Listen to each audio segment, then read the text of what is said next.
come with you? No, darling, no. You go over there. Choose the material. Have a coat made for little Roger, because Roger feels the cold, don't you, Roger? Because it's shivering every little tumble one. Well, where shall I meet you? I'll come back for you. Where? There. Oh, do concentrate. You're so vague. Oh, yes, of course. Are you being served, sir? No. Are you an assistant? No. Actually, I'm in charge of the floor. Oh. Well, I must say it looks very nice. Perhaps I should rephrase that. I'm the floor walker. Oh, yes. It's my job to help you find what you're looking for. Well, I'm looking for a made-to-measure coat. In that case, you'll require the services of our Mr. Tibbs. Are you free, Mr. Tibbs? Not at the moment, Captain Peacock. I must re-nap this helmet. Well, in that case, I'm sure our Mr. Humphreys can help you. Mr. Humphreys? I'm free. Come here, please. Good morning, sir. Good morning. The customer would like a coat made to measure. He'll no doubt wish to see some materials. Would you show him a length or two? Well, I'm sure Mr. Lucas and I can find something between us. Would you walk this way, sir? Are you free, Mr. Lucas? You just seem to have caught me in the middle of nothing. In that case, forward with the swatches. Swatches coming up, Mr. Humphrey. This one is a Scotch swatch. This is top-quality worsted. We call this the top-notch swatch. In fact, we have a whole lot of top-notch swatches. Oh, so what about this? This is pure Irish tweed. This material is actually washed in the waters of the Liffey. Isn't that so, Mr. Lucas? Oh, yes, Mr. Humphreys. In fact, when it first arrived, it would still smell the Guinness. See how well it goes with Sir's complexion. Oh, it's not for me. Oh, no. No, it's for my friend, Roger. Oh, yes. No, that wouldn't go with his eyes at all. What coloured eyes has he got? Well, they're very deep brown, and they're big, round, and soulful. Well, you wouldn't want rubbish like that, would you? How about black velvet? Yes, I quite like it, but, well, for rolling about on the carpet, it does pick up the bits. What are you thinking of, Mr. Lucas? Oh, that's rather fun. Don't you think it would be too bold for the trousers? Oh, he doesn't wear trousers. Just short plastic leggings when it's wet. All the people in the village know him. I'm not surprised either, Mr. He's unbelievably intelligent. He knows just what you want. He sounds quite a character. Oh, he is. You know, many's the time I've woken up in the morning, and there he is, in the bed with a ball between his teeth. Wagging his tail. Did you choose anything? Oh, yes, this will do fine. Would you care to measure, little Roger? I'm just going for a lie down. Take over. There we are, madam. Thank you so much for your custom. And if the D cup isn't comfy, do bring it back. We'll see what we can do with the hat stretcher. Where was I? You just arrived at the doctor's. Oh, yes. Anyway, the nurse said I'd have to see the locum. Well, when you've sat in the waiting room for an hour, read all the papers, and found out that Hitler's just invaded Poland, you don't care who you see. Well, by this time, it was 8:30, and I was fed up. So I went straight in, I stripped off, and I lay on the couch. Well, I hadn't been there a minute when this very young man in a white coat came in. And he sort of ignored me, you know. So I said, come on, I said, I haven't got all night, examine me. And did he? He did. He blew on his hands and he gave me a right going over. Top to toe. Well, I said, what's the verdict? Is it my kidneys? Was it your kidneys? I never found out. His foreman came in and told him to get back to his painting. Round the world, I'm looking for the sunshine. Here we are, Mr. Slocum. Mr. Harmon, the store is open. Stockroom staff are supposed to deliver goods before 9 or after 5. Captain Peacock, this very expensive model has just arrived direct from the factory. Mr. Rumbold has asked me to bring it up here toot sweet. Now, if this was Star Trek, I would put it on a transporter beam in the cellar, it would dissolve in a lot of lights and reappear up here. Unfortunately, Grace Brothers is only sufficiently scientifically advanced for me to use a barrow. Shall I take it down again? No, just leave it there and take yourself down. When we take over, you'll be the first to go, you know that, don't you? And what's this, Mr. Harmon? This is a new point-of-sale model for the Flexi Bra. No matter how wayward your figure, Flexi Bra will cling to it and control it like a second skin. Shall I demonstrate? Oh, very well, Mr. Harmon. Gather round, everybody. The Flexi Bra model has arrived.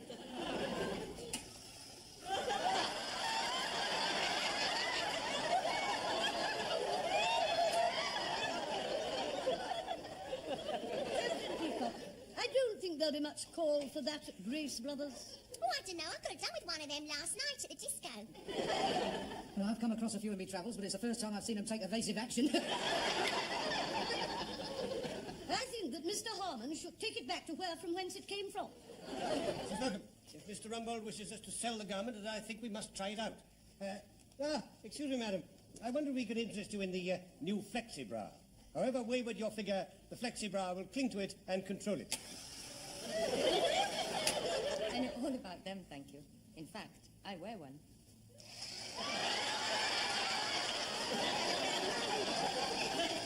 And I have the matching pants.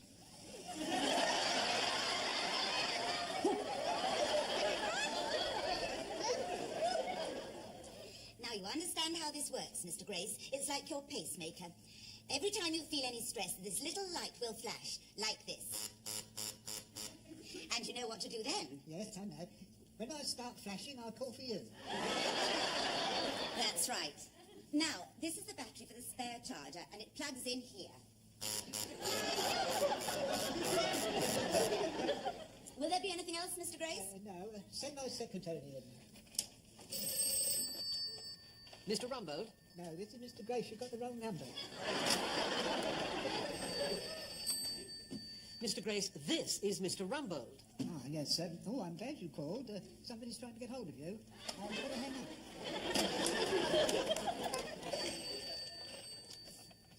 Mr. Grace, this is me, Mr. Rumbold. It was me the first time. Well, why didn't you say so? What?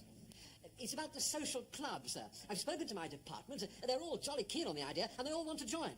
Ah, yes. Well, my secretary's got the details. She's doing a bit of filing at the moment. I'll get her to get them. Miss Bakewell? No, not. I want the details of the club. Here we are, sir. Ah, yes. Yes, you can have room 5.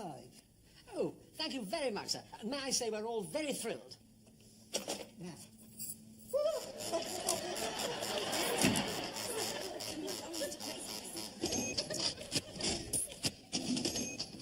I cannot agree. I think we all see enough of each other during the day without meeting again after hours. I hope they're not going to serve food down there. They'll probably have one of those new microwave ovens. You know, roast beef, Yorkshire pud, boiled potatoes and peas, 2 minutes flat. Uneatable. We had a club down in the basement when I was a junior at Derry and Tom's. I only went once. Was it after it was bombed by the Zeppelins? Ignore him. He only sold 4 pair of white fronts this morning and he's very bitter. Where was I? At Derry and Tom's. In the club. Mr. Lucas, you continue to be disrespectful to Mrs. Slocum. You'll be sent away from this table and never allowed to eat here again. You will be blackballed. Not that as well. You were telling us about your club, Mrs. Slocum. Thank you, Captain Peacock. As I was saying, I only went once. It was full of men smoking pipes and swilling beer. Well, I think we should give it a try. Well, what are we going to do in this club anyway? Well, there's usually ping pong. Even in the desert we had ping pong. Ah, that's what made Britain great. Yes, that's true. It took over from bowls, didn't it? There was Rommel knocking on the gates of El Alamein, and was Captain Peacock worried? Not a bit of it. He was winning 2012 in Cairo. If it weren't for men like Captain Peacock, where would we be now? Going down to Room Funf to play Zipong, Mit Ziping. When I was a Kello youth, I used to belong to a dancing club. Actually, I got quite good at it. Used to do charity concerts, a friend and myself, you know, with a top hat and cane. Used to call ourselves Fred and Ginger. I often wonder what's happened to Fred. Let me say here and now that I think it's an admirable opportunity for us to meet socially in a convivial atmosphere. Remove the barriers that separate us on the floor. An atmosphere where it'll be Percival and Shirley and Elizabeth. I think it's a very good idea, Steve. Not until the club opens, Mr. Wilson. We ought to have a club tie. It's a good idea, Mr. Tibbs. When I belonged to a bowling club, we had a club tie. It had bowls on it. That was very inventive. Nobody was allowed into the club without his tie. But girls don't wear ties. Well, you could have club drawers. Mrs. Slocum wouldn't be allowed in the club without her drawers. It wasn't me, it was him! Mr. Humphreys, I'm surprised at you. If I could bring a moment of sanity to this discussion, perhaps we could make a list of all the facilities that we'd like to incorporate. Ladies first. Miss Browns? I'd like a jukebox. If there is a jukebox, I shall resign. You're not even a member yet. I cannot stand all that high barbariva and who do poop. Neither can Mrs. Tibbs, especially the jitterbug. That was after the finals at the Hammersmith Pally when he tossed her in the air and missed. Put down jukebox. Question mark. Mrs. Slocum, Well, if I'm to spend an evening in this club, there'll have to be accommodation for my pussy. Plus recreational facilities. What exactly do you have in mind, Mrs. Slocum? Well, a comfy corner with a scratching post. And a little area of floor where she can play with her clockwork mouse. Oh, good. I'll bring my Alsatian. He can play with Mrs. Slocum's pussy. Don't. He hasn't really got an Alsatian. He's just saying these things to aggravate you, to get under your skin. Well, judging from the size of her, she must have had a lot of aggravating remarks. That's it. You can include me out. No, just a moment, please. I would like to have a vote here and now that if Mr. Lucas is rude once more to Mrs. Slocum, that he will not be allowed to join the club. Hands up those in favour. What are we voting for? It's about being rude to Mrs. Slocum. We have no objection to that. Carry. Now, Mr. Humphreys, what about you? What would you like to see in the club? Well, I'd like to bring in outsiders. What sort of outsiders? Well, I know lots of people in different walks of life. And I've seen some of their different walks. Could we have a vote about not being rude to me? I'll put down a guest night, Quinny. I think that should cover it. Any other suggestions? Well, I think we should have a weekly dance and get the girls down from accounts. But accounts is in the basement. How do you get them down? Well, that'll be every man for himself, won't it? Mr. Lucas, before we continue, have you anything to say that will be of any interest whatever to this table? Yes. Well, I'm sure that we'll all be agog with excitement to hear it. Yes, you probably will be. We're all late back for work. It's 2:05. Oh, it's not. This is room 5. Have you got the key, dear? Oh, here you are, Mr. Grace. I used to come down here during the war when the siren sounded. You think he made it before they all clear?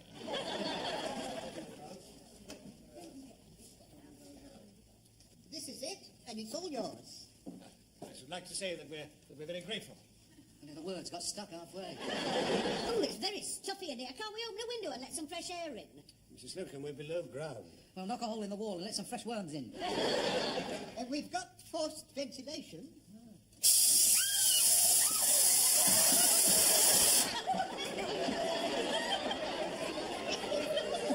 I enjoyed that. I didn't come down here just to give you a cheap thrill. You're quite right, Miss Brahms. Do it again. I'll take the hat round.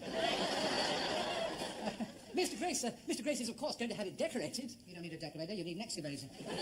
When does one think it might be ready? Well, that's hard to tell. We haven't even had an estimate in yet. In the meantime, form your club, draw up your rules, and I'll keep you informed of developments. Oh, just one other thing. I think we ought to signify to Mr. Grace our appreciation of his generosity. Hip, hip! Hooray! Hip, hip! Hooray! Hip, hip!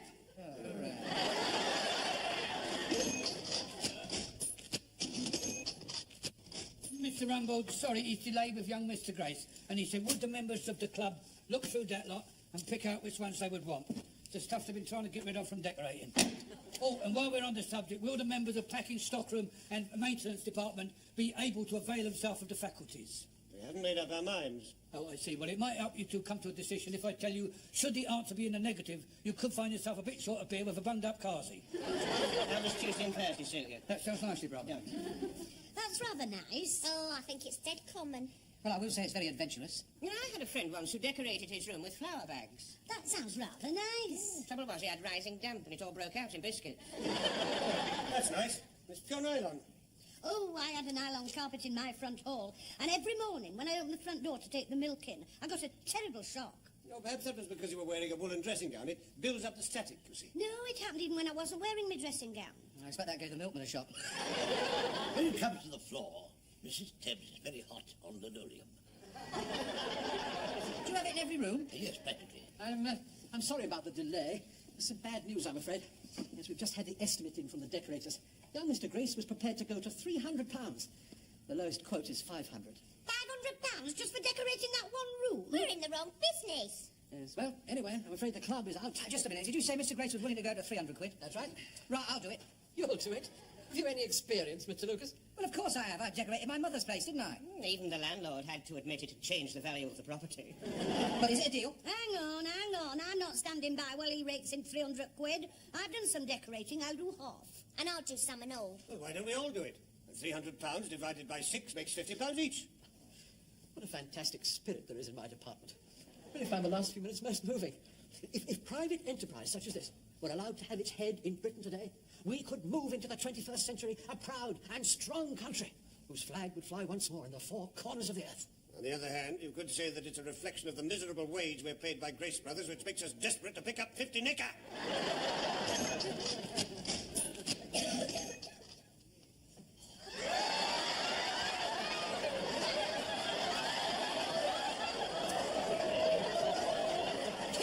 It's hard to believe this is going to look like the talk of the town in a couple of days, isn't it?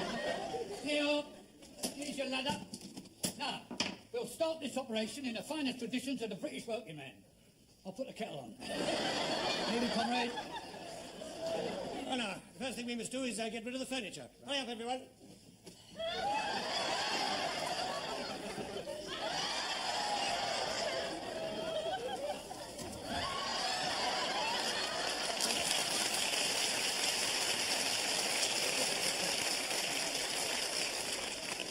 Mr. Humphreys, you're standing like that again.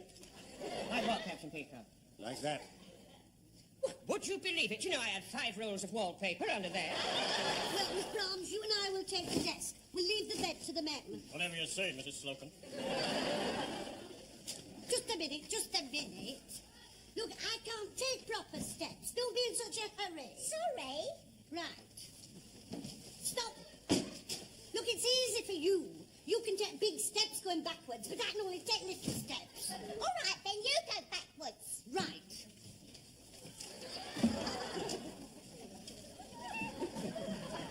Come on, Mr. Lucas. Take the mattress. Yeah, right. Roll it over, Mr. Humphrey. Right, there. I've got it. Have you got it? Yeah, I've got it. Be careful, Mr. All right, leave it to me. Oh, well, if you're going to just lie around, I'm going home. I'll have you know these mattresses are very hard to handle. No, yes. Come on, Miss Brown. Oh. You could do with your help over here, Mr. Lucas. No, I'm sorry about that, Captain Beaver. Take the bed with me. Take this. Hey, look at this. Health and efficiency, 1938. Oh, didn't they have their hair cut short? Oh, look. Let me see. Oh, George, Harry and Bert relax on a quiet beach. Must have been a very cold morning. The boys exercise in the gym. Are they Indian clubs? Not all of them. Lucas, Mr. Humphreys, can we get on? Yes. You take this into the bed with me, Mr. Lucas. Mr. Humphreys, Mr. Thames, there. Yes. Right, out of the door. There we are. That's it. Come here. To you. Oh, no. Not going to go through, you know. We'll put it on its side, then. There we are. Through there. Come on. Easy. There you are. Clean as a whistle. Keep going. Stop!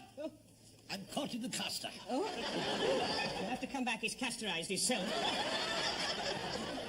Now come round here, Mr. Thames. That's it. To you. That's right. No, hang on. You'll have to come back again. No, it's no good. Well, it's so protruding here, you see. It needs to... Wait, just lift it up. Put it down. Come on, out of the way, everybody. Right, Miss Brahms. Hop, forward, turn, shuffle.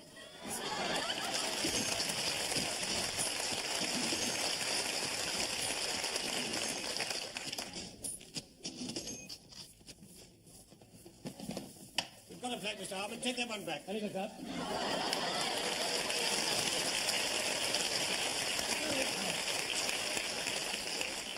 Now, I suggest that we get ourselves organised into pairs. Now, each pair can put up one piece of wallpaper, and we'll finish the job in no time at all. Now, the first thing we do is measure the print. How do you know how much to cut off a roll? Well, we measured that before we bought it. Now, each piece has to be 8 foot 4 inches. Has anybody got a tape measure? Oh, search me. Right. Just cut out! If she has got one, it's well hidden.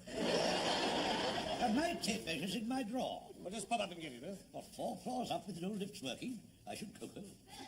Besides, I'm mixing the paste. I think I've got the answer to this. Now, this table is exactly 6 foot long, and my inside leg is 30.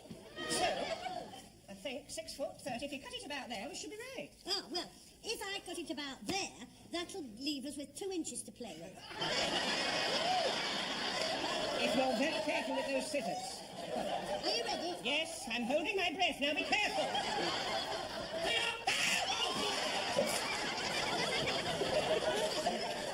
So, Blobby, you gave me a start. You nearly gave me a finish. It's all right, I haven't spoiled it. Thank heaven for that. So all we've got to do now is turn it over and paste it.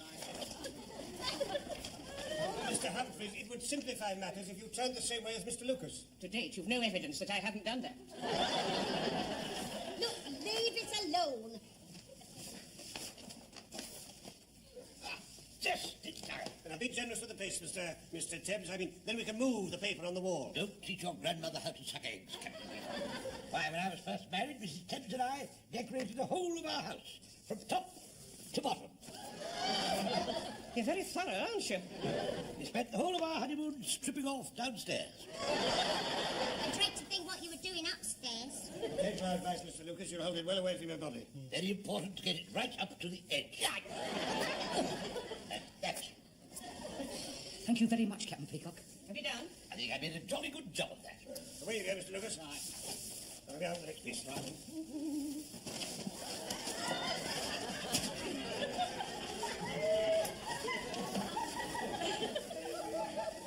I think I made a bit of a nick in this one. Do try to be more careful, Mr. Lucas. Don't worry, it'll do for the bit over the door. Well, never mind. The next piece is almost ready. Well, look, I'll take this. It's so cack-handed. Right, you get the other end, Mr. Humphries. Right. Don't let it drop on the floor. We don't want it to get murky. Mr. Lucas, give Mrs. Slocum a helping hand. Right. Ah! Keep your hands to yourself. Oh, Mr. Humphries, we've got it to the wrong side. Oh, look, don't move. Don't move. I'll take it from the other side. Now, pass it over, Mr. Humphries. Are you sure? Yes, pass it over. Behind, Mrs. Slocum.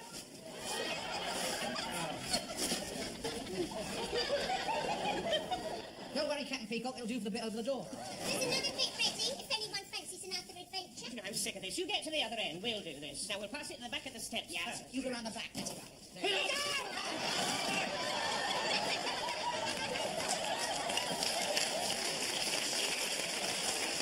If you want your tea, it's on the floor.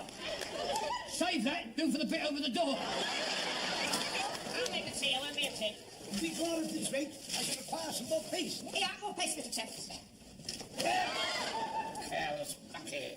I'm sorry. You did that deliberately, didn't you? No, I didn't. You were holding a bucket the other way. Look at this. Well, I mean, I couldn't...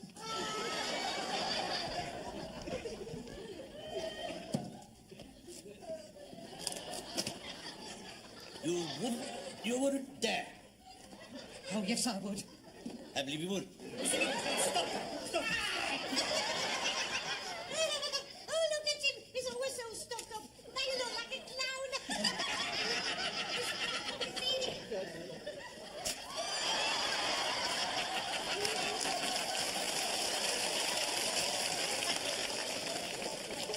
You chauvinistic.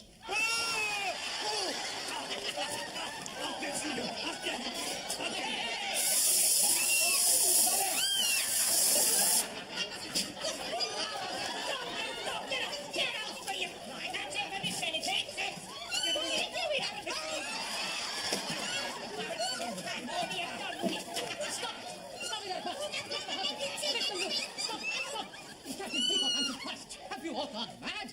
I've never seen such a disgraceful exhibition.